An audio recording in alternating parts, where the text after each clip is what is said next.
আমাদের বোন নাজমাকে হত্যা করে দর্শন করে হত্যা করা হয়, তখন শুধুমাত্র ব্যক্তি নাজমার সংগ্রহমানি করা হয় না, তখন ব্যক্তি নাজমার সংগ্রহমানির মাধ্যমে আমার বাংলাদেশের রাষ্ট্রের সংগ্রহমানি করা হয়। এই নিয়ে আমরা ভারতের প্রতি ধিক্কার জানাই। বন্ধুগণ, আপনারা দেখেছেন শুধুমাত্র ফালানি কিংবা সন্ন্যাস নয়, চুয়াডাঙ্গা সাজিদুল ইসলাম কিংবা কাজা মঈনুদ্দিন নয়, ধর্ম বর্ণ নির্বিশেষে শ্রী জয়ন্ত কুমার থেকে শুরু করে কাজা নজিমুদ্দিন কিংবা ফালানি থেকে সন্না পর্যন্ত ধর্ম বর্ণ নির্বিশেষে কৃষক শ্রমিক মজুর সবাইকে একমাত্র বাংলাদেশি পরিচয়ে তারা নির্বিচারে কারাগারে ঝুলিয়ে রেখে হত্যা করেছে।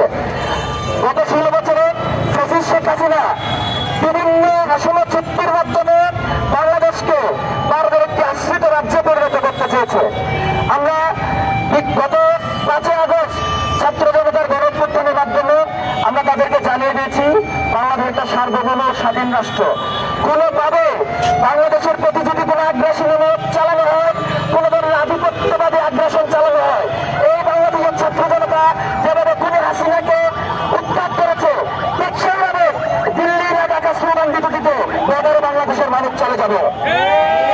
আমরা আপনারা দেখেছেন বিগত 16 বছরগুলোতে নানা ধরনের ট্রানজিট চুক্তির মাধ্যমে, নানা ধরনের অসম চুক্তির মাধ্যমে পানির সময় বর্ষাকালে বাদ ছেড়ে দেয় আর গ্রীষ্মকালে তারা বাদ দিয়ে রাখে। এই ধরনের অসম চুক্তি আমরা চাই না। আমাদের সাথে একটা রাষ্ট্রের সম্পর্ক হবে একটা স্বাধীন সার্বভৌম রাষ্ট্র হিসেবে, কোন আশ্রিত রাজ্য হিসেবে না।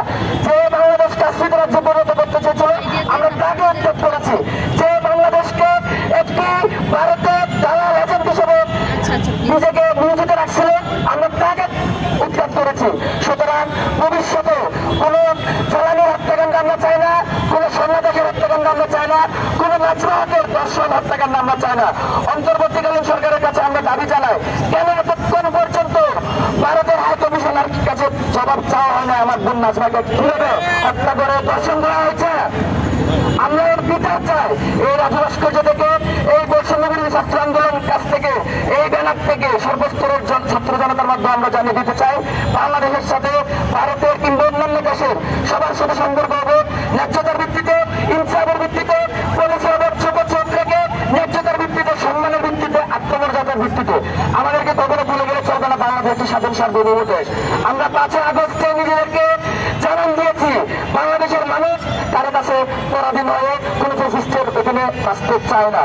বন্ধুগণ, আমরা নাজমা হকের বিচার চাই, চালানো হত্যার বিচার চাই, সন্ন্যাসের বিচার চাই। বাংলাদেশের ভারতের কাটাতারে চূড়ান্ত প্রতিটা আত্মার, চূড়ান্ত প্রতিটি শরীরের বিচার চাই। ইনকিলাব জিন্দাবাদ।